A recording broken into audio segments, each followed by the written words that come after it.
A McLaren quer voltar a brigar por títulos na Fórmula 1 depois de mais de uma década. A ideia era contratar gente de peso para a parte técnica, mas está difícil. Há um ano, a The Race inglesa fez um vídeo sobre a reformulação da McLaren, o que incluiu demitir o diretor técnico James Key. No lugar dele veio uma nova estrutura, com 3 diretores técnicos. Um deles era Davi Sanches, vindo da Ferrari.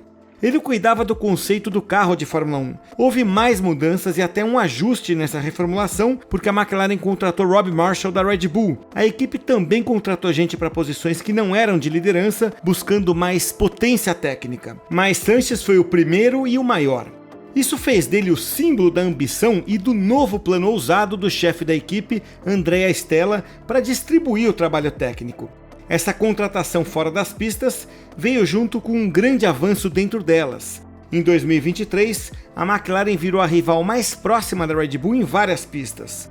Com a chegada de Sanches e de Marshall em janeiro de 2024, a McLaren parecia pronta para mostrar todo o potencial que tinha.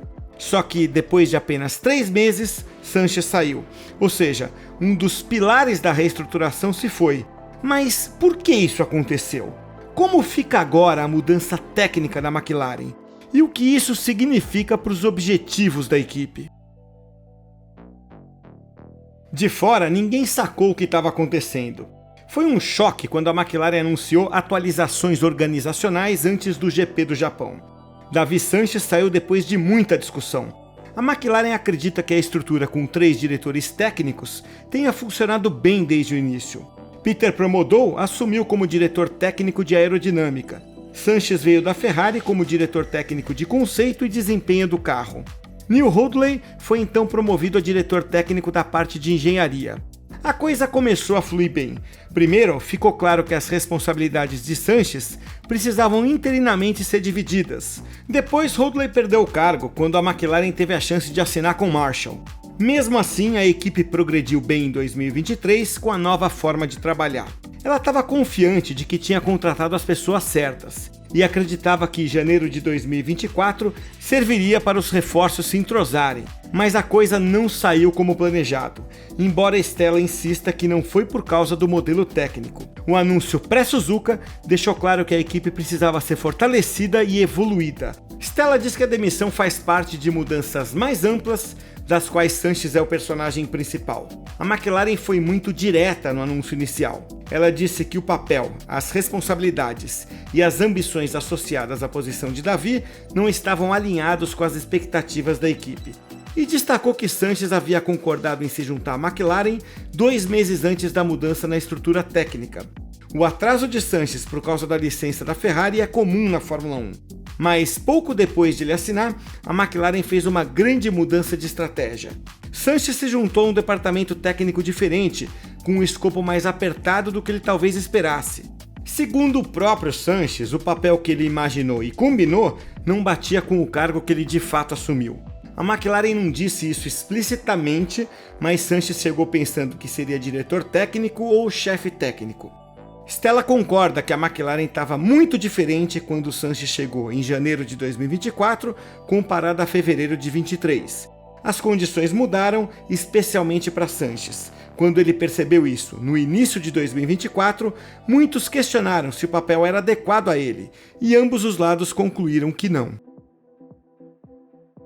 Se a gente acreditar que a liderança técnica tripartida funciona e que a McLaren não repetiu a estrutura matricial problemática que jurou evitar, então Sanches não deve ter se encaixado por alguma incompatibilidade. Stella entende que a composição do time precisa valorizar as forças individuais. Talvez Sanches se sentisse sênior demais para a vaga que a McLaren tinha para ele. A complexidade da liderança técnica, com vários caciques ocupando cargos importantes, pode ter limitado o escopo ou a influência que Sanches esperava exercer. O papel que ele imaginou desempenhar, possivelmente prometido em circunstâncias diferentes quando o que ainda era o diretor técnico, pode ter sido diluído ou reajustado.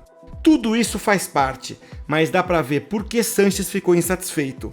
Não chegava a ser um problema sem solução. Daí vem outra hipótese menos delicada de que Sanches é muito individualista. Ele não se encaixou numa estrutura em que tinha que compartilhar responsabilidades e contribuir para um sistema mais amplo. Foi isso que o time da The Race percebeu lendo nas entrelinhas e conversando com pessoas no paddock de Suzuka. Mesmo que o cargo não fosse o que ambos tinham em mente, por que não acomodar as coisas? Ué, se o perfil de Sainz caía bem na McLaren, é claro que as habilidades dele ajudariam a equipe. Marshall, por exemplo, não está no papel exato que assumiu em janeiro de 2024, mas ele não pediu as contas. Aparentemente, Sainz não aceitou um papel menor, nem quis contribuir de outra maneira.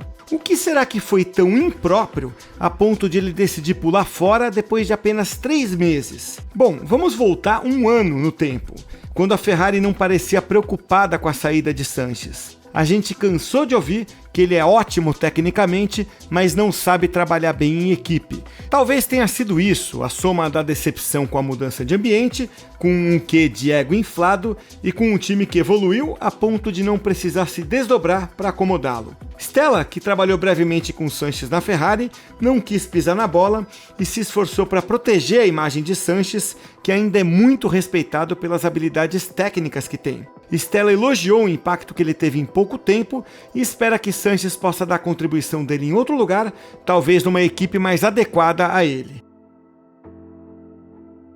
Uma segunda mudança no time técnico em 12 meses não é um problema para a McLaren.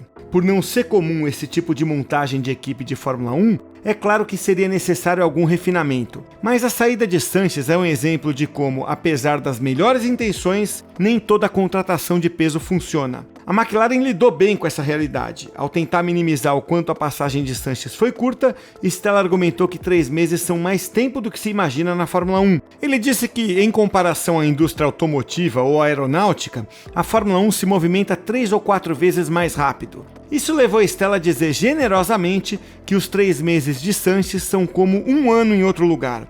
A gente concorda que 3 meses são suficientes para concluir se as coisas estavam funcionando. E não estavam. Então, por que adiar o inevitável? A McLaren poderia ter dado o meio do ano como prazo para Sainz, ou adiar essa situação por mais um tempo, ou simplesmente afastá-lo impiedosamente para que outras equipes não se beneficiassem do que ele tem a oferecer. Mas, para a McLaren, isso significaria comprometer a estrutura só para acomodar alguém que não está contribuindo ou que não quer estar lá e que corre o risco de impactar as pessoas ao redor. Poderia impactar o desenvolvimento do carro de 2024, o trabalho em 2025 e o trabalho já visando as mudanças de regras de 2026. Para Sainz, esperar mais alguns meses poderia ser a diferença entre encontrar um novo lar ou acabar no limbo. Até o meio do ano, as equipes já vão ter cessado o desenvolvimento do carro de 2024 e os carros de 2025 vão estar definidos. Deixar Sainz partir agora cumpre as afirmações públicas da McLaren de que deseja o bem para ele e que acredita que ele pode ser um ativo eficaz em outra equipe. É louvável, maduro e principalmente pragmático, e essa tem que ser a prioridade máxima. Isso pega bem para a liderança de Stella. Ok, houve um problema na escolha do profissional, mas Stella percebeu rapidamente, agiu rapidamente e tomou uma decisão pelo bem da McLaren.